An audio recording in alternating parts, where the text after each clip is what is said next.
started here. There we go.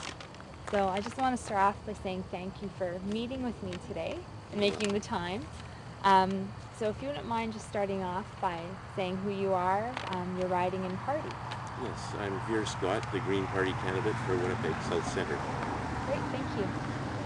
So now I'm here on behalf of Make Poverty History.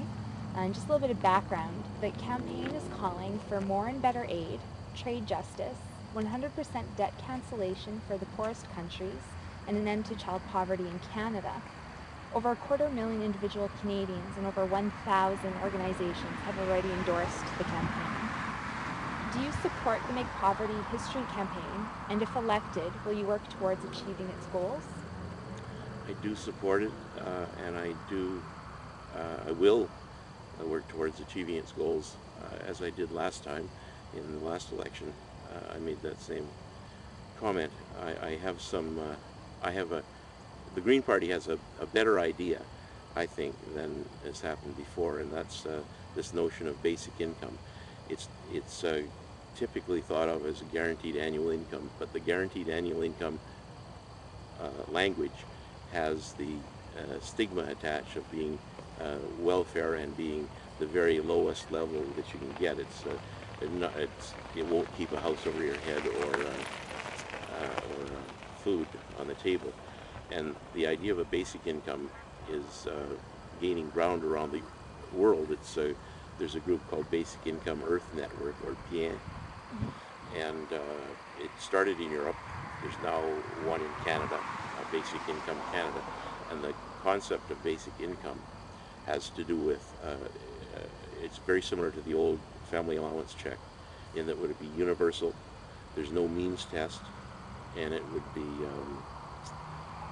stigma-free, and it would be at a level that is above the poverty level, and it would be adjusted for inflation and all that. The idea is to allow people who formerly wouldn't have been able to contribute to society because they were working maybe one or two jobs, or both working outside the home to keep a roof over their heads and food on the table, they now can put those worries aside and concentrate on contributing to society. And there's, as with the present welfare system, there's going to be people who sit at home and watch TV and drink beer. They're doing that now, they're going to do it then. This is aimed at freeing up creative elements of society that have no voice and no chance of contributing to society now. That's the notion of basic income. So basic income is no means test, universal, and it's stigma-free. Thank you. So now, in 1969, former Prime Minister Lester Pearson recommended to the United Nations that rich countries adopt a foreign aid target of 0.7% of gross national income. Canada currently ranks 16th out of 22 donor countries, and we come in at only 0.28%. That's not even halfway to the 0.7% UN target. 11 donor countries, including Sweden, Norway, France, and Great Britain, have already reached their 0.7% goal or have timelines to do so. Canada, despite its robust economy, is not among those countries. Do you support increasing our foreign aid to reach the UN target of 0.7% of gross national income within the next 10 years? Definitely, I do. It's ironic that Lester Pearson should have proposed this 0.7%, and we've never achieved it in Canada. And that speaks to the notion or the mindset in Canada that there's this strong work ethic that at one time was appropriate, and it's less appropriate today because there aren't these jobs, and we ought to be thinking of in terms of livelihoods. Instead of jobs, you should have livelihood, and that gets back to the basic income idea.